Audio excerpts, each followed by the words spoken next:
Olá, senhores, tudo bem? Hoje trataremos da economia no Brasil imperial. Pois bem, meus amigos, as primeiras décadas do século XIX assistiram a uma expansão agroexportadora nacional, seguida de uma queda nas exportações, que causou crises econômico-financeiras, déficit econômico e agravou a nossa dívida externa, promoveu o crescimento de nossa dívida externa. Os tratados de 1810, celebrados ainda durante o período joanino com a Inglaterra, os tratados de comércio e navegação, aliança e amizade, facilitaram a entrada de mercadorias inglesas, mediante a redução de tarifas alfandegárias sobre os produtos britânicos que entravam no Brasil. Sendo assim, esses tratados acabaram representando um entrave à industrialização brasileira que não podia concorrer nem em qualidade e nem em preço com as mercadorias inglesas. Já na segunda metade do século XIX, assistimos a uma expansão comercial brasileira, com o surgimento de novos parceiros econômicos, dentre eles os Estados Unidos da América. Temos também nessa época a expansão da lavoura cafeeira em duas áreas, no Vale do Paraíba e também no Oeste Paulista. Temos também um surto de industrialização durante a chamada Era Mauá e a persistência da dependência externa de nossa economia. Falaremos agora sobre a economia cafeeira no Brasil.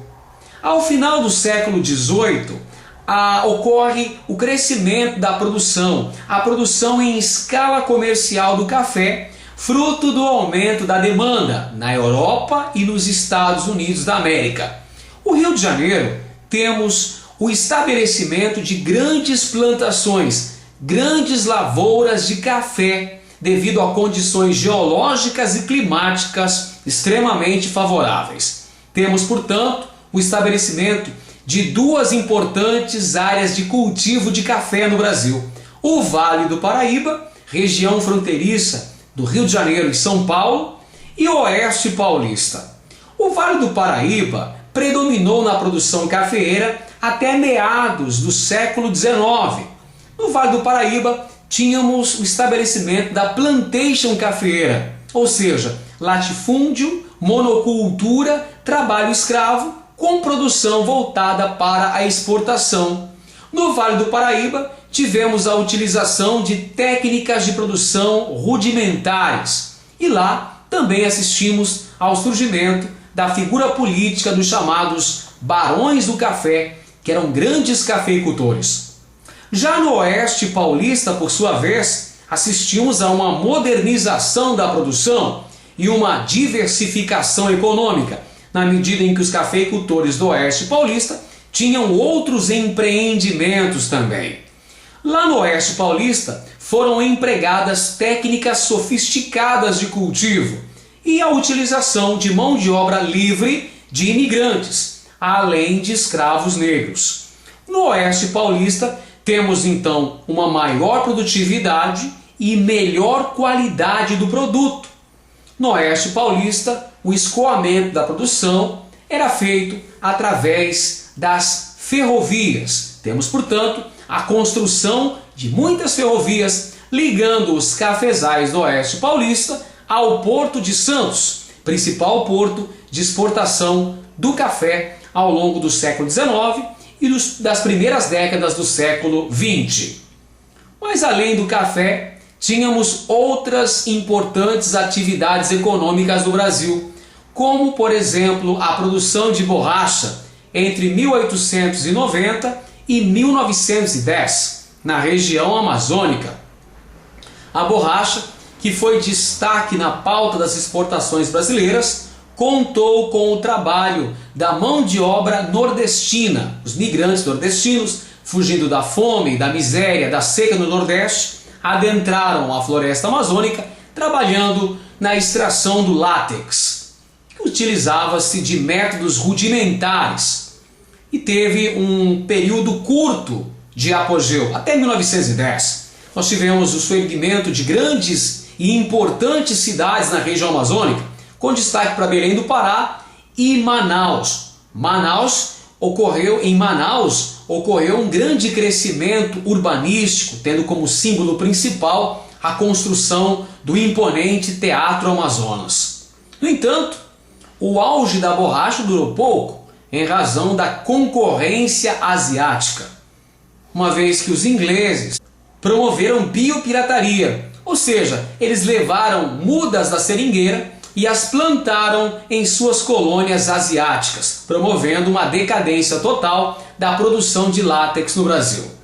Uma outra atividade importante foi a produção do cacau entre o final do século XIX e o início do século XX, na região de Ilhéus e Itabuna, na Bahia. Produção de cacau que contava com a mão de obra de migrantes nordestinos e de ex-escravos. Lá na Bahia, nós temos o surgimento de uma elite política ligada à produção de cacau.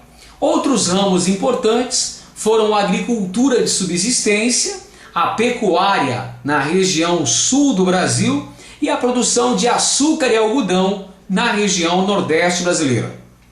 A partir de 1850, nós temos o primeiro surto de industrialização no Brasil, a chamada Era Mauá.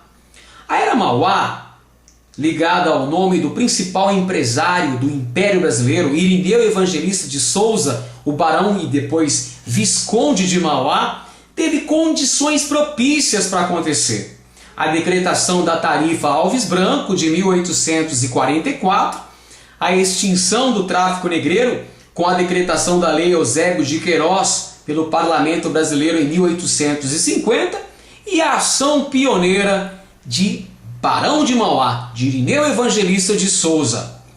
A Tarifa Alves Branco, promulgada em 1844, promoveu uma reforma alfandegária, na medida em que representava tanto um reforço nas rendas do Estado, quanto um favorecimento à industrialização brasileira por conta do aumento das taxas alfandegárias sobre as mercadorias provenientes da Inglaterra.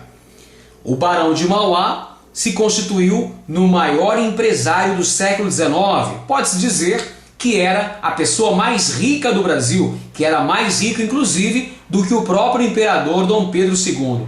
O Barão de Mauá possuía investimentos diversificados, era dono de bancos, companhias de navegação, companhias de iluminação a gás, era dono de bancos no Uruguai, enfim, tinha uma série de investimentos dentro e fora do Brasil.